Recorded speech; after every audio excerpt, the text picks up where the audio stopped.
Welcome back to another episode of the Deep Cover Podcast. This week, we want to talk a little bit about media, sports media, and the influence of tech. If you've been paying attention at all over the last few years, you'll see that the players that used to be involved in sports, ESPN, Fox Sports, they've kind of started to take a little bit of a back seat, and tech companies are starting to fill the void. We saw it with Apple. Apple TV Plus now airs baseball games and has the exclusive MLS contract for soccer in the US. We've seen it with Peacock with their Premier League coverage and their NFL coverage. We've seen it with Google adding the Sunday ticket package to YouTube TV and YouTube standalone. And we've seen it with Paramount Plus with Champions League and a lot of different type of network streaming services that are getting involved in sports. So why are they doing that, right? I think the first thing to consider is that sports is one of the few things left that we tune in for. Think about it this way. If you want to watch a show, it's on demand to start and finish whenever you want. If you want to watch news, it's generally on demand whenever you want. Well, watch a movie on demand whenever you want.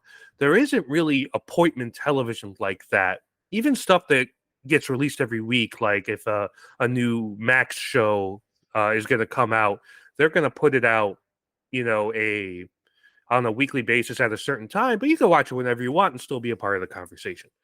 Sports is very in the moment. It's all about watching it now, catching this play, see what happened, who won this game, that sort of thing. And us sports fans are more than willing to pay for the privilege to be able to be a part of that, right?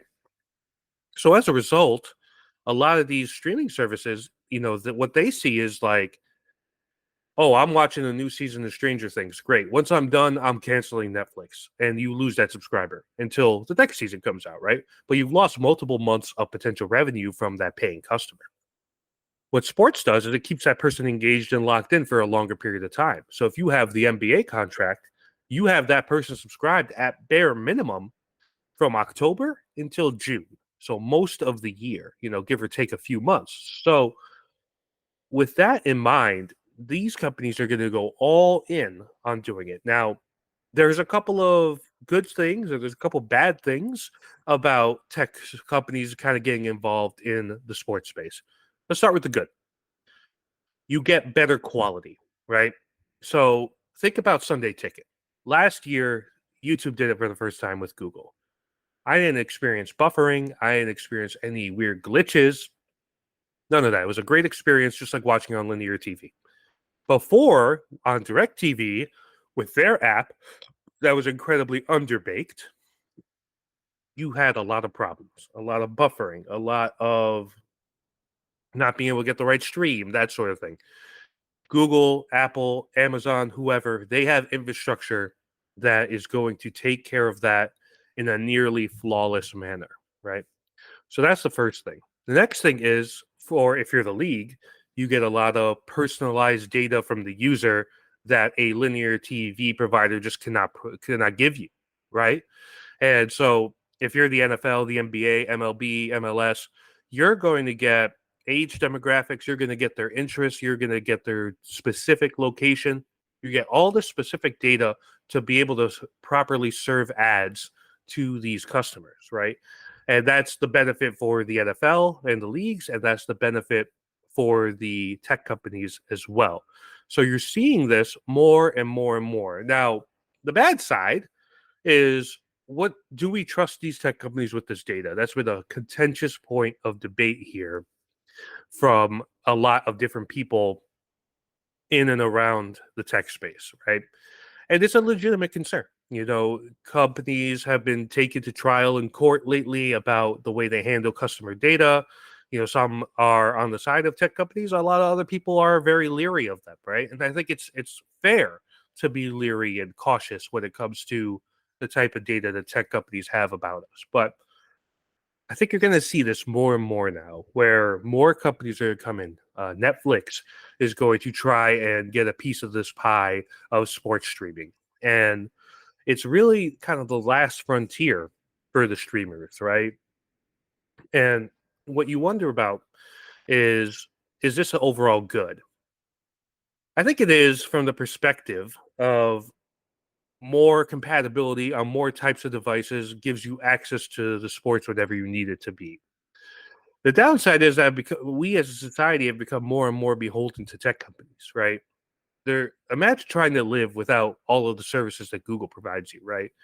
If you're a diehard Apple user, imagine not having all of that, right? And it becomes where they're a little bit of a crutch, which is a little concerning, but it also seems to be the way that things are going with tech and sports. And I would imagine we see more companies getting involved. We've seen Max, the formerly known as HBO Max, getting involved with Bleacher Report and TNT.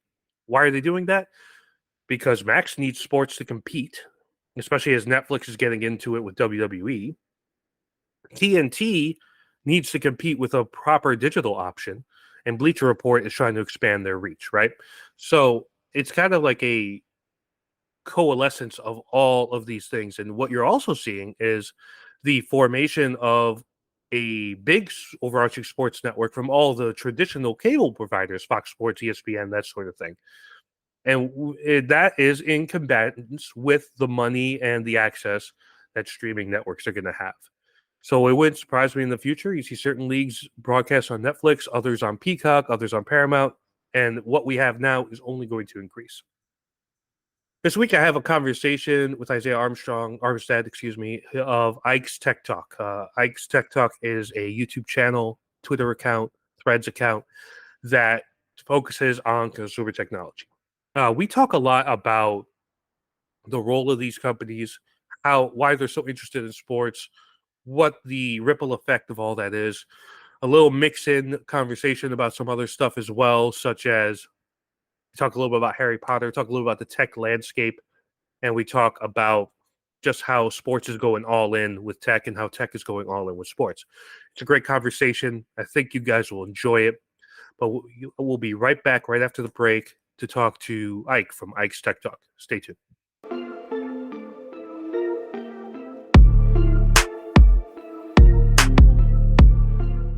All right, joining me now on the Deep Cover podcast is, well, the name on the meeting here says Isaiah Armstead, but I know him better as Ike's Tech Talk.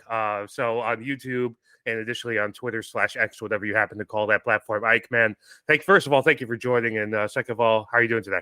I'm doing good, man. And yeah, I think because it went through my typical Google account, but yeah, everyone knows me as Ike's Tech Talk, the YouTube channel, all that stuff, man. And first and foremost, thanks so much for inviting me on. As you already know, tech is like one of my biggies in sports, especially basketball is the second passion. So it was an absolute honor and a joy to be invited, man. So I really do appreciate it. I really do appreciate it. Yeah, it's something that it's two lanes that you don't see a lot of intersection in, right? Like Yeah. I used to make tech content for a while now. I've kind of pivoted completely to sports, but both have been my passions for a very long time. A lot of people are either like super into tech, don't care about sports. Other people are super into sports, and the only thing they know about tech is that their iPhone works. Yeah, right. Exactly. So it's always cool to have somebody who knows both, right? And so I appreciate you taking the time for this topic, which is centered around those two things converging, right? Let's do it. Sports and tech and how they intermingle with one another. So, starting off, I think about a few years ago, we've seen Apple, Google, Amazon, all get involved with purchasing rights to stream and broadcast live sports. So Apple obviously has Friday Night Baseball with Apple TV Plus. They got the MLS contract for soccer. Google did their big splash with Sunday Ticket, and YouTube TV has also had NBA League Pass incorporated into it as well.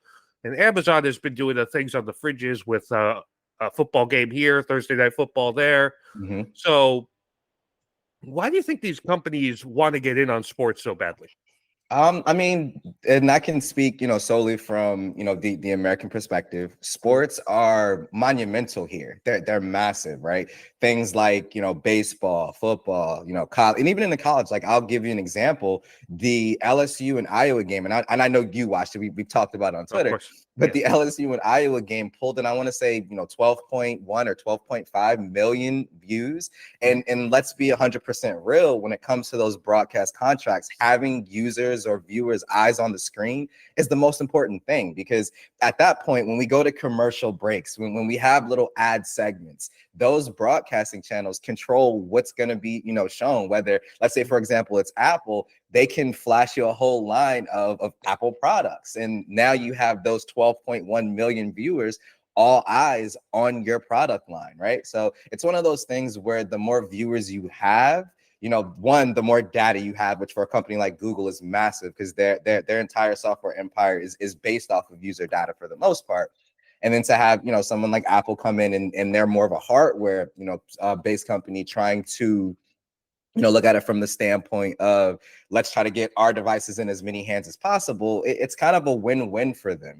Yeah, they might have to throw, the bag, so to speak, or a really big investment up front, but they always end up coming out on top, because out of those 12.1 million, even let's just say, for the sake of argument, half of those users go, when they're ready to upgrade their phone or ready to upgrade their tablet, and they purchase an Apple product. Well, Apple's just sold 6 point whatever million units right there. So it's one of those things. I think we're just kind of on the cusp of it, and we're only going to see it more, going forward. It's going to be one of those industries where you're going to end up seeing it kind of like the video game industry a little while back. And I know it's kind of a segue there, but if you remember the video game industry a while back, we had a lot of independent studios, studios kind of doing their own thing, taking risk and all of that.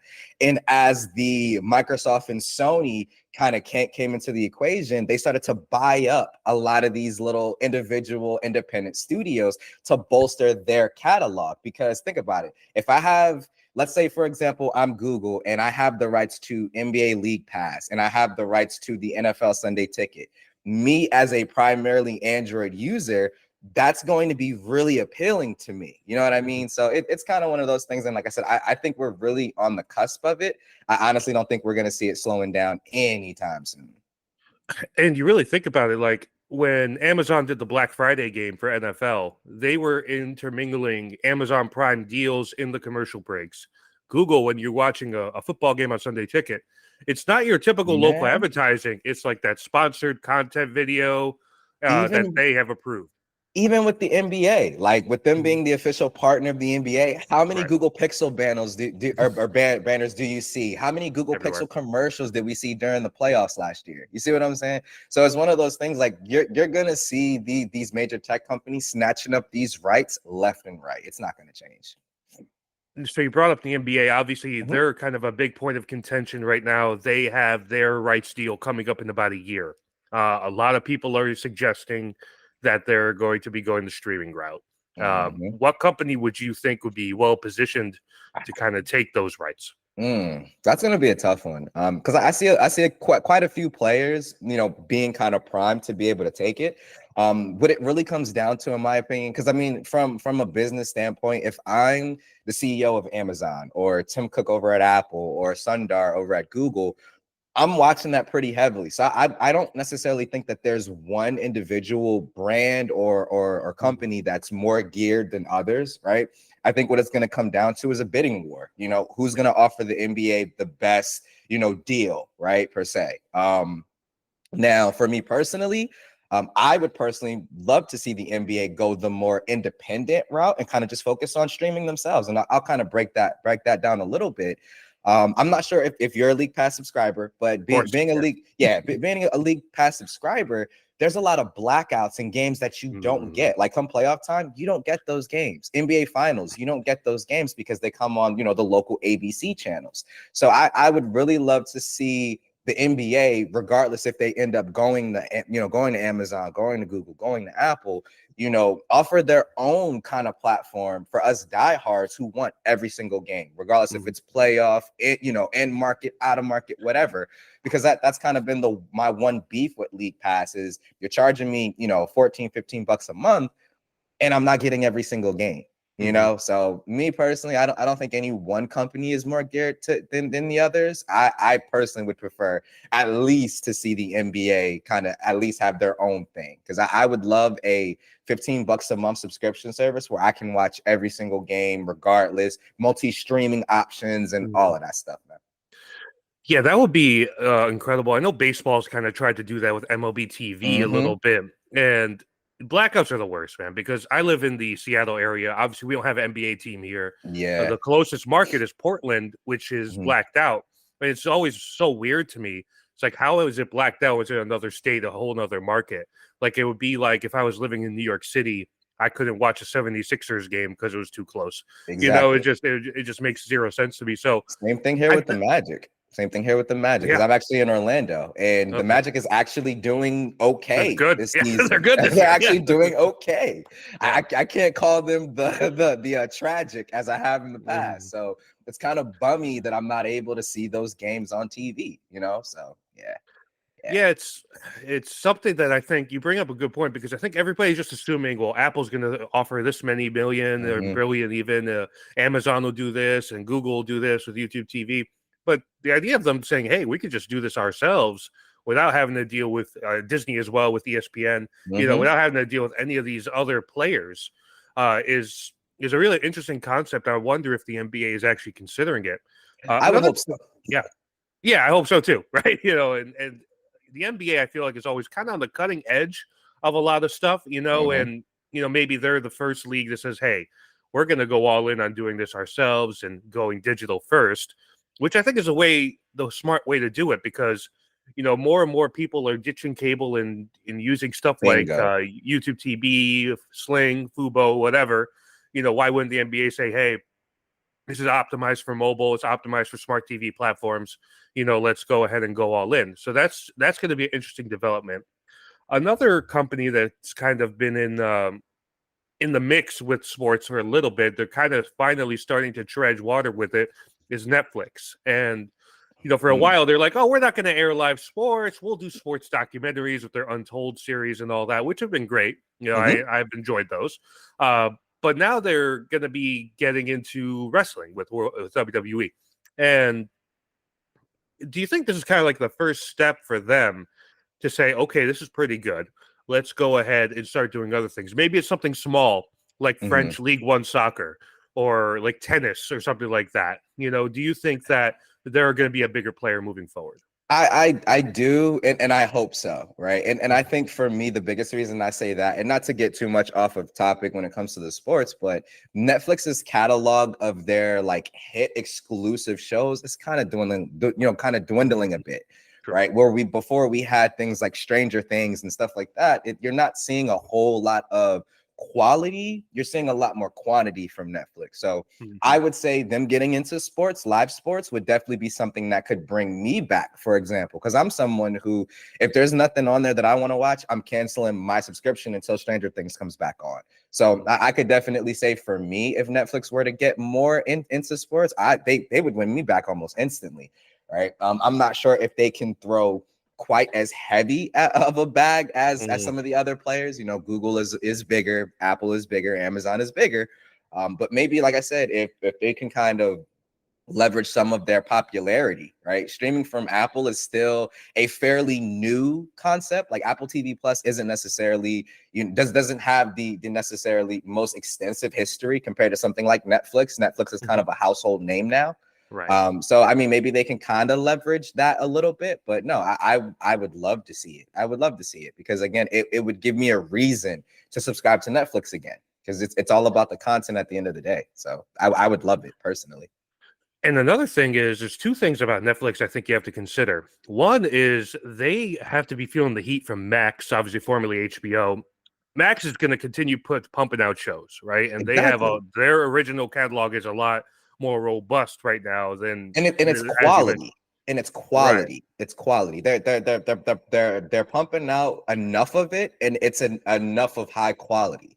You know, things like Peacemaker and stuff like that. They're working on a Harry Potter reboot show, stuff like that. So their catalog and the number of IPs that they own, Netflix has to be feeling the heat. They have to be feeling the heat right now, for sure. I got to ask you. I don't know if you're like super into Harry Potter. If you were when you were a kid, how do you feel about that reboot? I Personally, I'm still excited am. about it, but I'm cautiously optimistic. same, And the yeah. reason I'll say that is because I've seen reboots kind of mess some things up, right? Yeah. And I'm glad you brought up the Harry Potter thing. I'm a major Harry Potter buff, dude. Like I'm a major Harry Potter nerd, Harry Potter buff.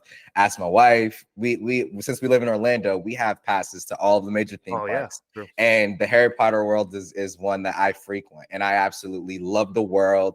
Hogwarts Legacy was my game of the year last year. Like it's something I hold very dear to my heart. So for me, the most that made me uneasy about it was because the books were obviously fantastic. The Mhm. movies were fantastic. So it's not a situation where you had one platform and now you're trying to bring it to a different platform. You've already had success with both books and movies. Now you're trying to do a TV show? Like is it a little bit excessive? But the one thing that did make me kind of not so much excited, but a little bit more happy about it, there's some leaks and rumblings, where there's smoke, there's fire kind of thing, that Benedict Cumberbatch, Doctor Mm, Strange, may be playing Lord Voldemort.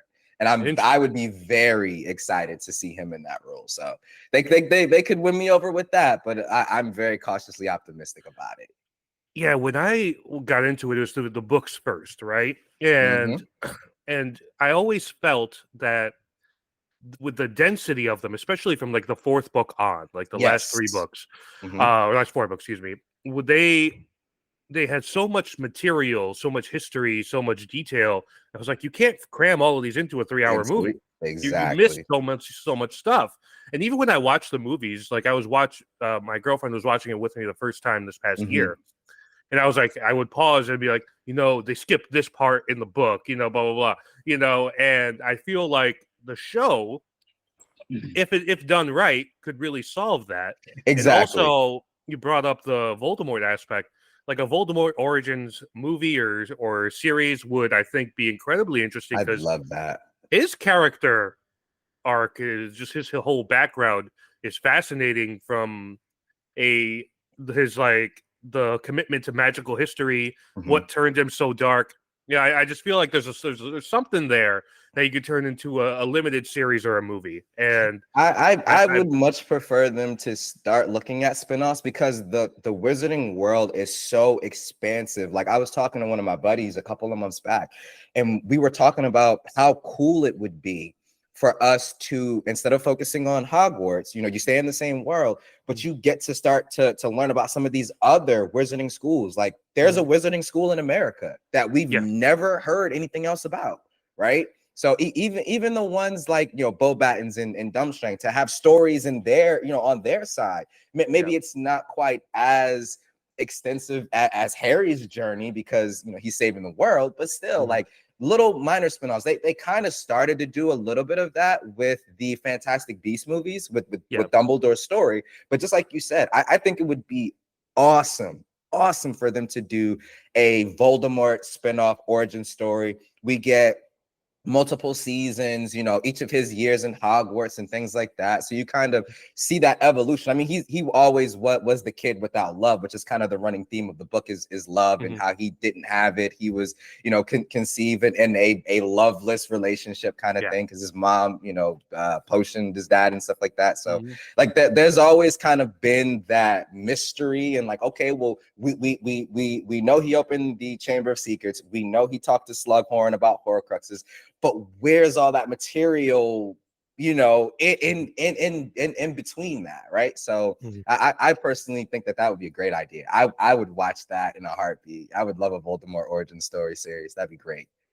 Yeah, I'm gonna go ahead and pause the Harry Potter talk right now Back because on sports. Back on we sports. yeah Because we we we could would do a we whole would be nother going on for podcast. we'd be going on for like an hour or two, We could do a so whole nother podcast. but the point of just how just fired up both of us got Yeah. about that about Max doing that shows you the power that they have, right? Because And the leverage, they Yep. have that. They have the House of the Dragon coming back this summer. You know that's gonna have people signing back up like crazy. I know I was super into it.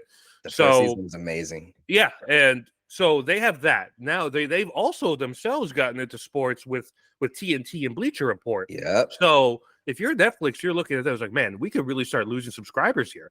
Like So we that's the have to do first. something.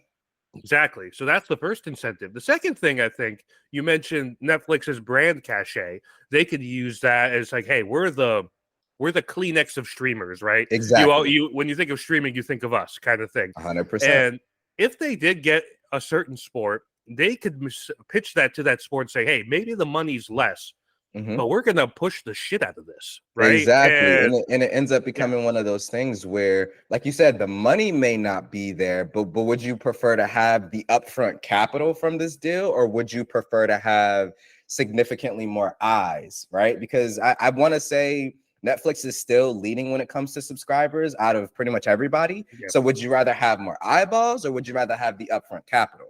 I would assume if I'm the NBA, I'd rather have more eyeballs watching sports, right? So, I mean, Netflix could definitely leverage that. They could. And think about like they could get into carrier deals. Obviously, we've seen that with T-Mobile here in the US before the Netflix on Us stuff. And if you kind of get that hook in and you could say, hey, especially on Android, and we both know like you could push ads a little bit more freely than you can on iOS. And Very true. you're going to be able to say, hey, Netflix is included with your AT&T subscription. Why don't you check out the latest, Bulls Magic's playing tonight, whatever, that kind of thing. Exactly. And that could be another kind of like a red herring situation for Netflix. Hey, this is what we can do. And then I'm kind of curious to see that develop.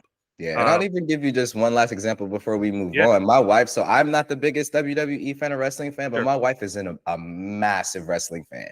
She's literally talked me into getting Peacock just so she can watch WrestleMania.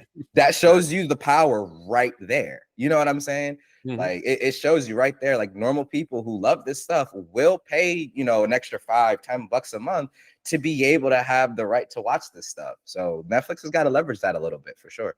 That goes to show you the power of sports, though. It's the only thing really left that we have appointment viewing for. Everything else is on demand. Everything is, I didn't think about that, watch but on you're right. YouTube. Yeah, it's like it's the You're only right. thing we tune in for in the moment. And I sometimes will miss a game and I'll obviously have it recorded or something like Yeah, that and watch. But typically, you want to be able to be a because part it's of it not the live. same. Yeah, It's it's not the not same. the Yeah. same if you don't catch it live. And I'm one of those people. Like if I miss a game, I'm kind of like about watching it because I like to be able to see it in the moment. And plus, a lot of the people I follow on Twitter kind of spoil stuff for me. Yeah, So it that's just the kind of worst part. depends. Yeah, Yeah, it just that's kind the of worst part. depends. But no, I agree 100%, man. Let's kind of get into data collection though. We Mm-hmm. kind of alluded to it a couple of times. So Google's entire business is off of data collection, right? Search is Bingo. as good as it is because they have all these hooks and trackers and stuff like that. And Apple has it, even though they kind of their whole marketing spiel is that they're privacy focused and all that, but they have their own trackers as well. Amazon, of Mm-hmm. course, all these companies have it. And for the sports leagues, that probably is look at all this data that we could get to really target demographics. So, how much of a role do you think that advanced data collection policies by big tech companies factor into sports leagues wanting to do business with them? Yeah, so it's a double part answer. I'm gonna give you kind of the Okay, business perspective and then me as a user perspective, right? sure. Because depending on what side of the coin you're on, you're gonna feel a little bit differently about it, right? So the Yep. business side first, I think for them it's another win-win, right? Not only is now Apple, Google, Amazon getting this data, and like you said, it all goes back to a long time ago. It's to watch a show. Everybody watch the show. G.I. Joe. Knowledge is Mhm. power. The Yep. more knowledge, the more data, the more information you have, the better you can gear your products. And I'll give you an example. Like with Google running all of that pixel branding and pixel marketing and all of that, we've seen a spike in Google Pixel sales, not just here in the US, but even in other countries, places like Japan. In Japan, the Pixel is beating, I want to say Samsung. I want to say that they're like neck and neck with Apple right now in Japan. So it's one of those things where the more data, the more information that these companies have at their disposal, the better that they can, gear their products. At what point were, viewers tuning in to this particular game? If you flash a commercial for a Pixel, how many users then turn around and went and searched for Pixel products to find out more information about them? Like, you get so much information, right? So it becomes a thing where it's, at least for the big tech companies, it's less about giving the money up front versus you getting all of that data back, right? Because at the end of the day, having that data allows you to have the understanding of when you may need to flash certain commercials, because you might have, the age demographic of 18 to 25 watching mainly at this particular time, or, and even in the instance of like the WWE, like you begin to learn exactly who's watching, age categories. So, okay, we have this, Pixel A series device where parents are watching with their kids. So maybe they're looking at getting their kids, their first smartphone. Well, we have this Pixel 8A or, whatever it's going to be, for 350 or 400 bucks, and you can do trade-ins and So as a parent, me watching that, I'm like, let me go look more into this. So it kind of all circles back in this big loop of just like, look, the sports world benefits from it, because then me as an NBA watcher, I don't have to have 3 or 4 different streaming services to watch all the games I want to watch. I can get it from one place. And then you also have big tech winning, because it's like, okay, we're paying this money up front, but look at all this valuable data we're getting now in return. And then for the sports side of it, for the sports broadcasters, they're obviously getting their stuff in the, in front of the eyes of more viewers. So it kind of ends up being a win-win. Now, the other side of that coin that I was talking about as a user, it's like any other tool when it comes to, and not even just when it comes to tech, because even if you think back in time to like cavemen, right? The first caveman who created an axe or some type of tool, it's all about how you use said tool. And it's the same conversation I have with AI. AI is just a tool. It depends on how you use it. And I think that this data collection is the same way, right? If you're using it to just strictly throw stuff in front of my face that I'm not interested in, well, then that's going to be a problem as a user. So it's tough for me to give like a definitive, because I kind of see both sides of that coin. I see where everyone can win, but at the same time, can I trust that big tech companies are going to do the responsible thing, or are they going to do the thing that gets them more money? Let's be real. They're going to do the thing that gets them more money. So it's kind of a catch-22, It's kind of a thing where I look at it from the league's perspective, and the hyper-focused marketing that this could enable is just next level. Because if I am airing something on ESPN and maybe I get some data from them, and like, yeah, so you got a lot of people watching the NBA finals in LA. And then you could say, well, there's a lot of people in LA, and then whatever. If I have it on through YouTube TV with Google, on Apple TV Plus with them, with Amazon through Prime, they're going to tell me these people's spending habits. They're going to tell me what they spend their time watching. They're going to tell me their age demographic. So to your example, if it was 18 to 25 tuning in at a certain time, you think to yourself, okay, obviously that's a super important market for me as a league. That's the future. I mean, that's where baseball is struggling, right? They can't tap into that. But you get that data, you all of a sudden are able to tailor stuff a little bit more to that, and that dictates your marketing strategy. That dictates when you put on certain games. That dictates who you want to feature. Like even when you release certain products, and I don't mean to interrupt you, but even when you release certain products, because think about it, if I'm taking on the NFL, the biggest game of the NFL season, the Super Bowl, the Super Bowl. If I'm hosting if I'm the big tech company that is hosting the Super Bowl, you best believe you're gonna see, and Google even did it this past year, you're gonna see a Google Pixel commercial. If I'm Google and I'm hosting the Super Bowl, you're gonna see a Pixel commercial. You might even see a couple. You know what I mean? Because you have the most eyes watching. So like, just like you said, it all goes back to them having that fine tune and that more specific data, you know, in terms of collecting, not just this broad, oh, there's a lot of people watching at this time. But when you can fine tune and you're that pinpoint precise, you're literally setting yourself up for nothing but success. For real, for real. Yeah, and that's a huge thing. And so I kind of want to close this on one last point here, which is we're seeing more and more of this happen, right? We're not seeing old school cable companies getting in on this stuff. It's all going to be now about the tech companies. One, because they have more money, and two, because of all the other reasons we've outlined in this conversation. So, do you think that the integration of tech and sports in this way is a positive, or is it a negative overall for everybody involved? The user in me wants to say negative just because, again, the data collection and you can just serve up ads. I mean, I'm not anti-ads. I get it. Ad revenue is needed for some of these platforms to survive, right? But the business side of me, I see it as a win, dude. It's a positive. And I mean, and the thing is, as long as brands and tech companies are responsible with this information, I mean, I know I'm asking the world of them, right?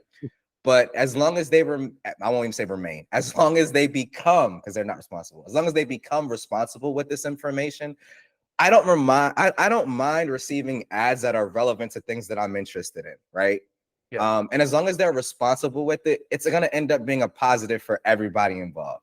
For the exact example that I laid out before, me being an NBA buff, I have to go to 2 or 3 or maybe even 4 different avenues or platforms to be able to watch all the games I want to watch. If I'm now served a one-stop shop, one subscription, because that was kind of the reason why we kind of got out of cable. It's like you kind of had a bunch of stuff all over the place that you were not interested in. But and that's when we had, you know, Netflix, where it was like, yo, I can pay 10 at that time. I think it was like $10 a month.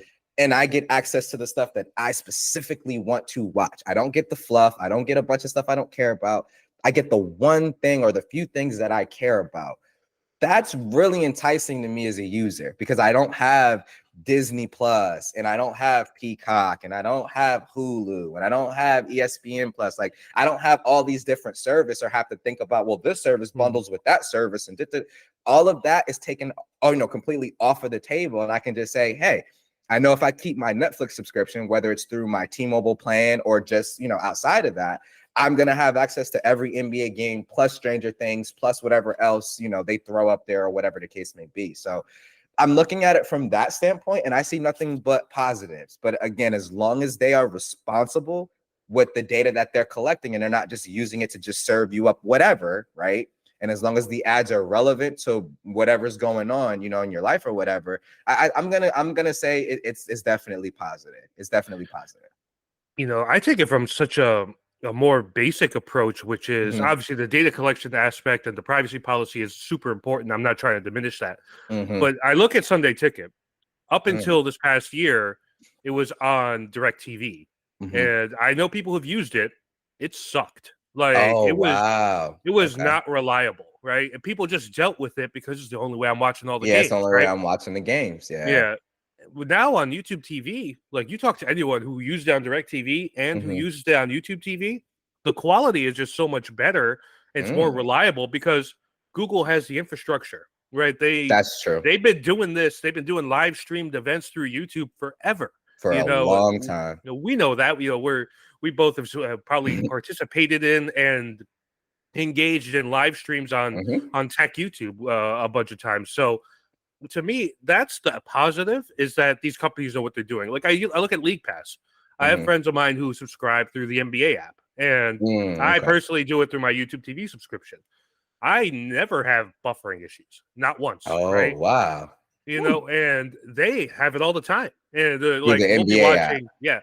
like we'll be watching Knicks games together, and they'll be like, it's like, oh, anybody else having weird issues with the stream or whatever on League Pass? And I'm like, nope. And everybody else always has it. So that shows just how advanced these companies are because they've been pushing out digital content for a long time. so they kind of know the ins and outs of how to make it good at this point, because That's especially true. Google and Amazon, right? Apple, you mentioned, still a little new to the game, and they've had some hiccups with their sports already, with baseball broadcasts and stuff like that, but they're getting better, right? There. And they're going to get better faster than a traditional cable company would, just because of Oh, the infrastructure, 100%. Exactly. right? 100%. I do want to. I can't let you leave this conversation without talking a little tech with you. No, I let's don't do get to it. talk. I don't get to talk about it that often. So, I guess obviously in the U.S., we have a Apple dominated Yeah, market we do. here. Yeah, Yeah, we do. I guess. What's your thoughts on this whole monopoly thing that they got going on, the antitrust suit?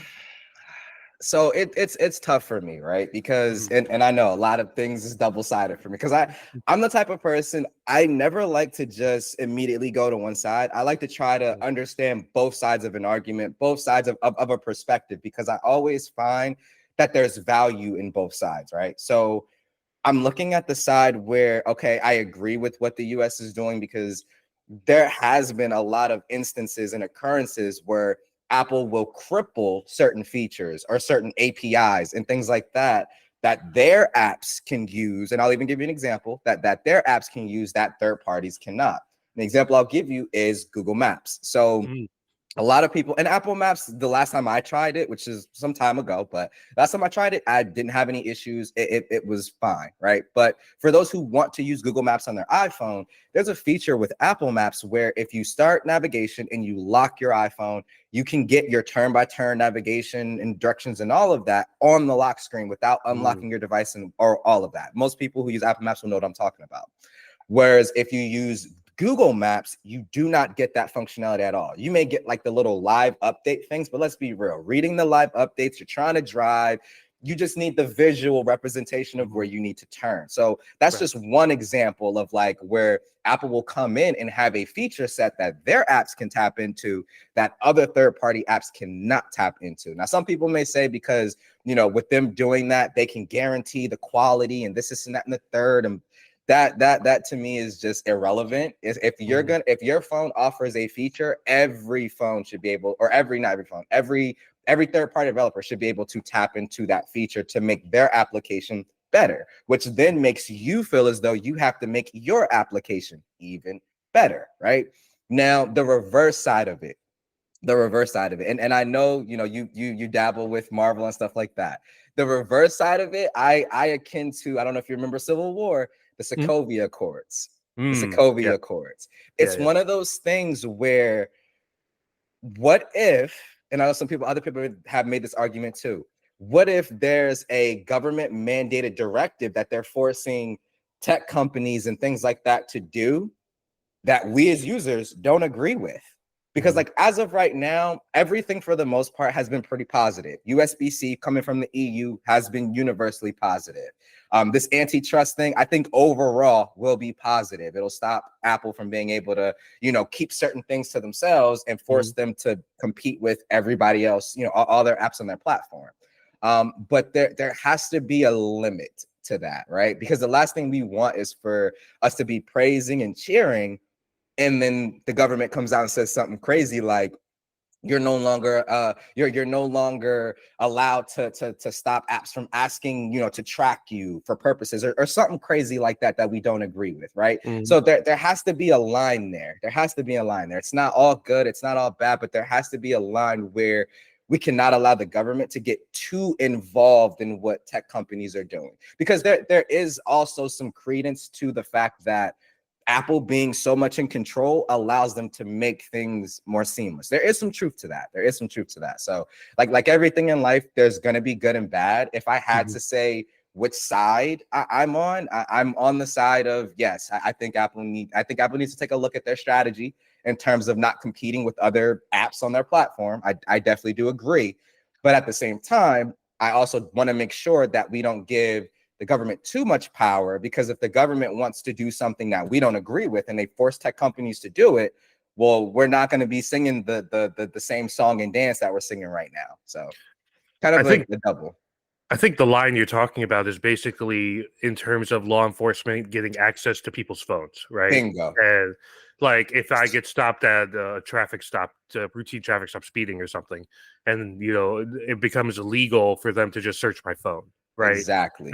That's an invasion of privacy that could lead to too much government interference. On the Exactly. other hand, I look at like even Apple's hardware and software services, and I'm not even talking about iMessage. I Hmm. at this point, I'm an Android It's user. whatever. I don't care. Yeah. RCS is coming later in iOS 18. I'm Bingo. cool with that. Same. I Same. don't need it. If as really only thing I care about with messaging is like my sister has an iPhone. When she sends me a video, it's unplayable, right? And Literally, me and you are in the same boat because my wife yeah, has an iPhone and I'm primarily on Android. So I go through it all the yeah, time with pictures of the kids. So I get it. exactly. I get So it. if once that gets solved with RCS, I think we're good there. But Same. the fact that like if you're Apple, why wouldn't you want to position iCloud and your productivity apps for use on other platforms? Why wouldn't you want to have the Apple Watch work on other platforms? Why wouldn't you have AirPods work natively on Windows and I Android? have a suspicion for that. I have a Okay, suspicion good. for that. I Hit have a me with it. suspicion. So and this some of it is suspicion and some of it is fact because there's been leaked documentation coming out Mhm. from like Craig Federighi where not Phil Schiller, what's the other guy, the guy who does this, Eddie Q, he's positioned to Tim Cook to the leadership team like, look, there's a lot of untapped potential with us bringing something like FaceTime and iMessage to Android.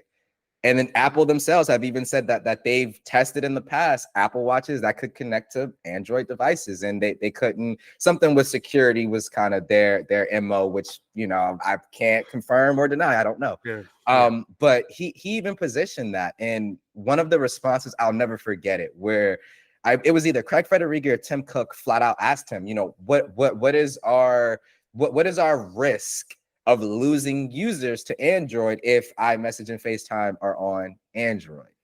So my big suspicion is that they not only understand the fact that I won't say a lot, some users are only using the iPhone because they need those services. They need iMessage and FaceTime. They have family group chats and all that other good Mhm. stuff, that they depend on.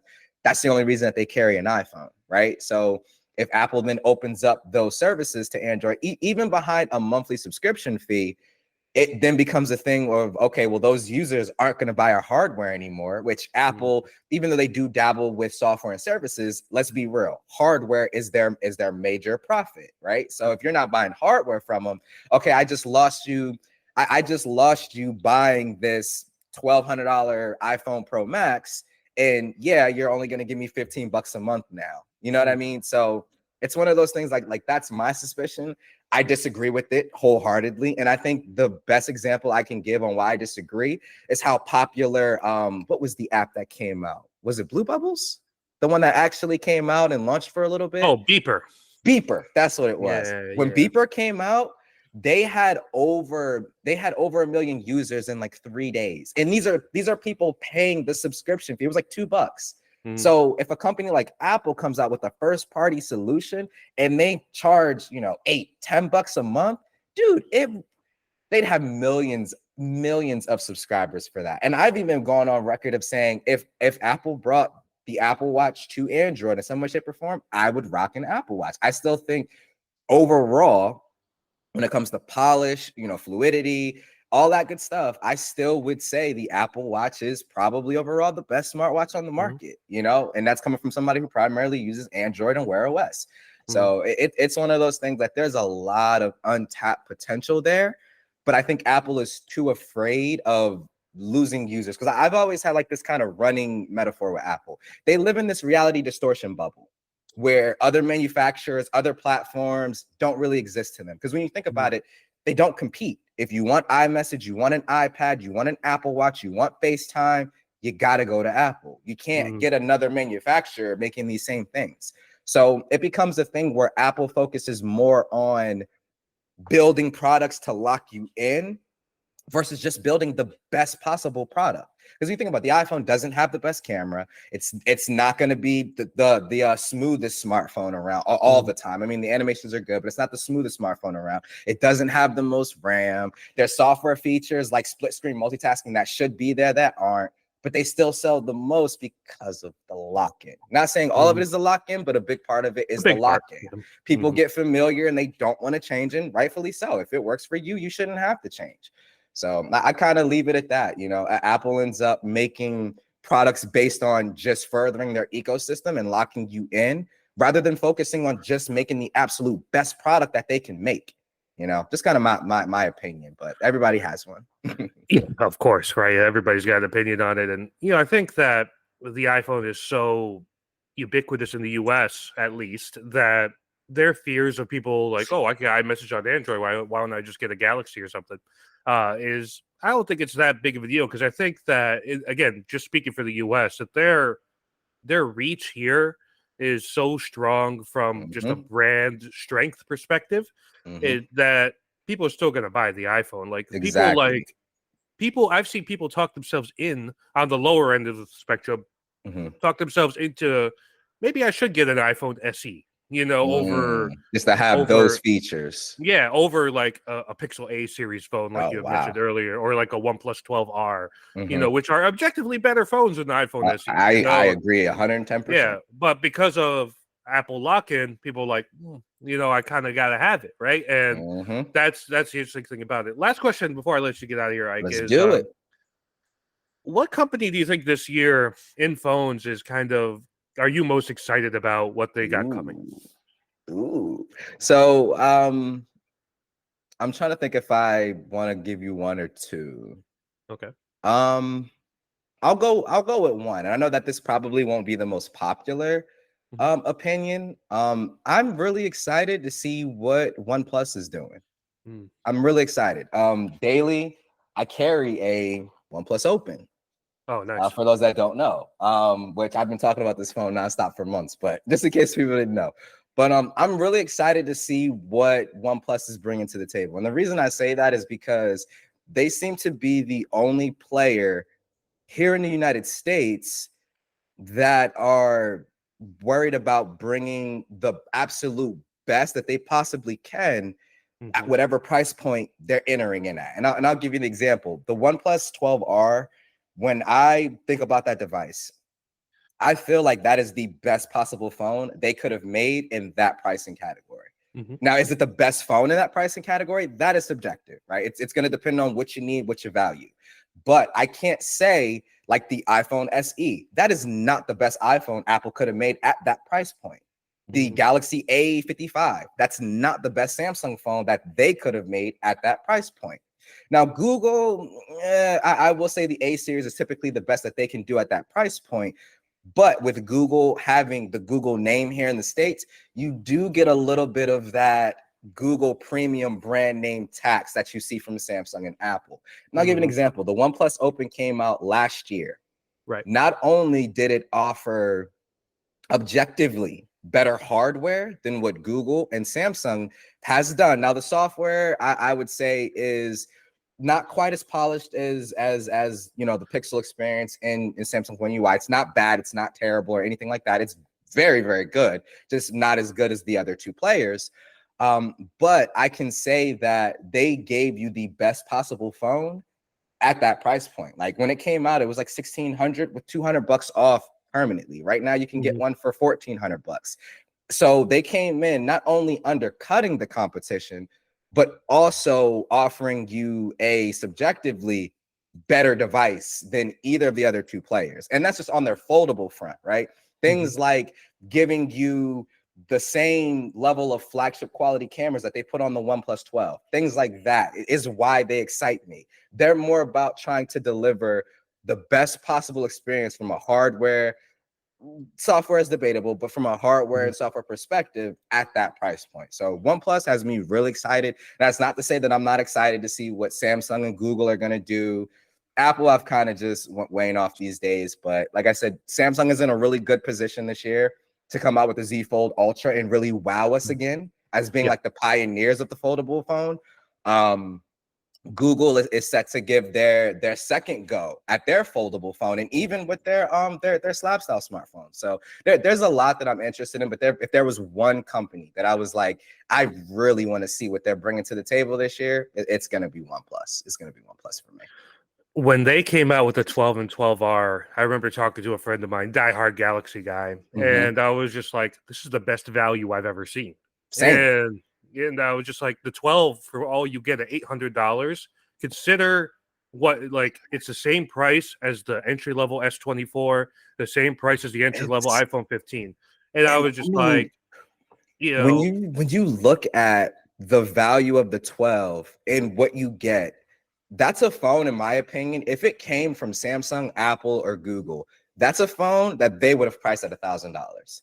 Because when I look at the 12 versus even the Pixel 8 Pro, right, and this is coming from somebody from an OS perspective who is a little biased when it comes to Pixel OS. I do really love their software. I would almost argue that the 12 is a better device, and especially when you factor in that price point. So it's one of those things for me that I love to see a company that is not only making noise in terms of the feature set that their phone is bringing to the table, but also from a value perspective. We should, as consumers, we should always be advocating for more for our money, Yeah, and the thing is, like you mentioned about Oxygen OS, I think Oxygen OS is better than One UI personally. It's debatable, obviously, with all the add-ons with Pixel Experience that you get. Yeah, like with call screen and now playing and all the other AI stuff, especially now with like Gemini and stuff coming more integrated into the Pixel series. But I really think that OnePlus is just, they're kind of getting back to that whole, we're going to undercut and still give you 90% of everything you would get on a more expensive phone thing, which is obviously what they entered the market at. So yeah, I agree with that. I've been intrigued by what like Nothing has been doing lately. Honestly, yeah, same. And I think that with the right approach, they could make some noise here in the U.S. market. Obviously, their new 2A is not coming to the U.S., but we'll see if the phone 3 comes and see what they have up their sleeve. But Ike, you've been very gracious with your time. We kind of branched off on a couple of tangents. That happens to be a lot. But obviously a great conversation. Obviously you do create a lot of tech content. Where can the folks listening follow you at? Oh man, Ike's Tech Talk is pretty much everywhere. Threads, Twitter, YouTube, just Ike's Tech Talk, man. And for me, it's never so much been about the content, but the conversation. I love having tech-related conversations. I love to talk, as you can see. So yeah, Ike's Tech Talk is going to be where to find me on everything, man. And again, thank you so much for the opportunity, dude. This was fantastic. I had a blast. Well, that makes 2 of us. Glad that you were able to come on and enjoy it. Obviously, you can make sure to subscribe to the Deep Cover podcast on Apple Podcasts, Spotify, or directly on deepcover.substack.com. We will chat with everybody next week. Ike, thanks again, and we will talk to everybody soon. Bye. Peace.